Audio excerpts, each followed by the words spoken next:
ফের বঞ্চিত বাংলা। যুগ্ম বিজয়ী ঘোষণা হলো, তবুও জায়গা হলো না খুদে অরিজিৎ সিং শুভ সূত্রধরের। দীর্ঘ 5 মাসের সফর শেষ। 42তম পর্বে এসে ইতি পড়ল সোনি টিভির সুপারস্টার সিঙ্গার সিজন 3 এর সফর। আবারও একবার জাতীয় স্তরে রিয়ালিটি শোতে বঞ্চিত হলো বাংলা। ইন্ডিয়ান আইডলে বঞ্চিত হয়ে হারের মুখ দেখেছিল শুভদীপ। সেই ধাক্কা কাটিয়ে উঠবার 5 মাস পরেই আবারও মন খারাপ বাংলার। এই বছর সোনি টিভির সুপারস্টার সিঙ্গারের মঞ্চে অডিশন থেকে নজর কেড়েছিলেন আলিপুরদুয়ার জেলার ফালাকাটার জটেশ্বরের শুভ সূত্রধর। জন্মস্থান জটেশ্বর হলেও বাবার কর্মসূত্রে বেড়ে ওঠা শিলিগুড়িতে। সেখানেই নর্থ পয়েন্ট রেসিডেন্সিয়াল স্কুলে ক্লাস 8-এ পড়ে শুভ। শুধু দর্শক নন, করণ জোহরের মতো এলিস্টার প্রযোজক পরিচালকের নজর কেড়েছিল শুভ। করণ জোহর নিজের ইনস্টায় পর্যন্ত শেয়ার করেছিলেন শুভর ভিডিও, যার গান শুনে বেনি দয়ালের মতো প্লেব্যাক সিঙ্গার পর্যন্ত বলেছিলেন আর এক অরিজিৎ সিং। উদিত নারায়ণ, কুমার শানুর মতো কিংবদন্তি গায়ক পর্যন্ত প্রশংসা না করে থাকতে পারেনি উত্তরবঙ্গের এই খুদে অরিজিৎ সিং এর। সুপার জাজ নেহা কক্কর যার গান শুনে বলেছিলেন শুভ এখনই প্লেব্যাকের জন্য তৈরি।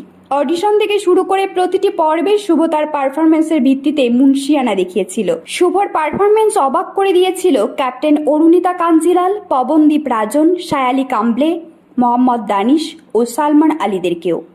দীর্ঘ 5 মাসের সফরে কারো কোনোদিন মনে হয়নি যে শুভ সূত্রধরের মধ্যে চ্যাম্পিয়ন হওয়ার মতো কোনো কমতি রয়েছে।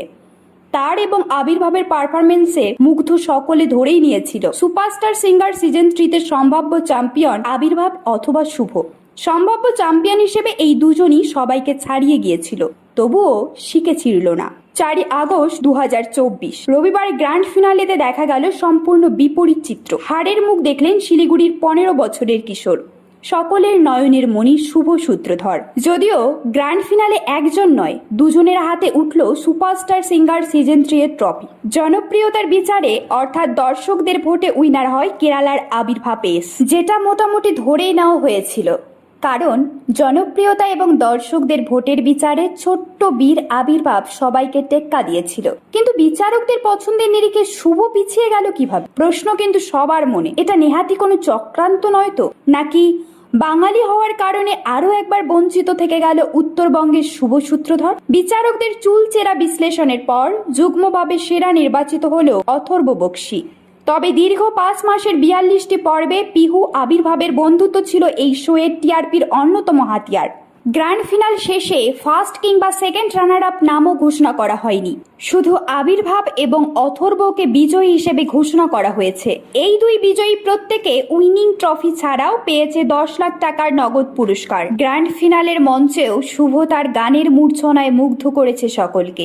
এদিন সাগর ছবির চেহারা হে ইয়া চাঁদ খিলা হে এবং পেহলা নশা গাইলেন শুভ। শেষ পর্যন্ত ট্রফি না জিতলেও ফ্যানদের চোখে সেরা শুভই চ্যাম্পিয়ন। শুরু থেকেই বে কমলেয়া, কেশরিয়া, চান্না মেরেয়া, হার কিসি কো নেহি মিলতা ও মাহির মতো অরিজিতের গান গাইতে শোনা গিয়েছে শুভকে। এর জেরেই নেট পাড়ায় খুদে অরিজিৎ নামে সে পেয়েছে জনপ্রিয়তা। সুপার জাজ নেহা বাকি 7 জন ফাইনালিস্টদের প্রত্যেকের হাতেই নিজের তরফে তুলে দেন 1 লক্ষ টাকার চেক। খুদেদের নিজের পছন্দ মতো জিনিস কিনতে এই টাকা দিয়েছেন সুপার জাজ সবার প্রিয় নেহা দিদি। আমরাও শুভকে জানাই আগামী শুভেচ্ছা ও অভিনন্দন। আগামী দিনে শুভ পরবর্তী অরিজিৎ সিং হয়ে সমস্ত বঞ্চনার জবাব দিক, সাফল্যের চূড়ায় পৌঁছে যাক এই কামনাই করে শুভ সূত্রধরের সকল শুভাকাঙ্ক্ষী। এরকম তথ্যমূলক ও অনুপ্রেরণামূলক ভিডিও পেতে আপনারা ফলো করবেন আমাদের একমাত্র ফেসবুক পেজ দ্য বংস প্রেস এবং সাবস্ক্রাইব করবেন ইউটিউব চ্যানেল দ্য বংস প্রেস। সকলের তরে সকলে আমরা, প্রত্যেকে আমরা পরের তরে। ধন্যবাদ, ভালো থাকবেন।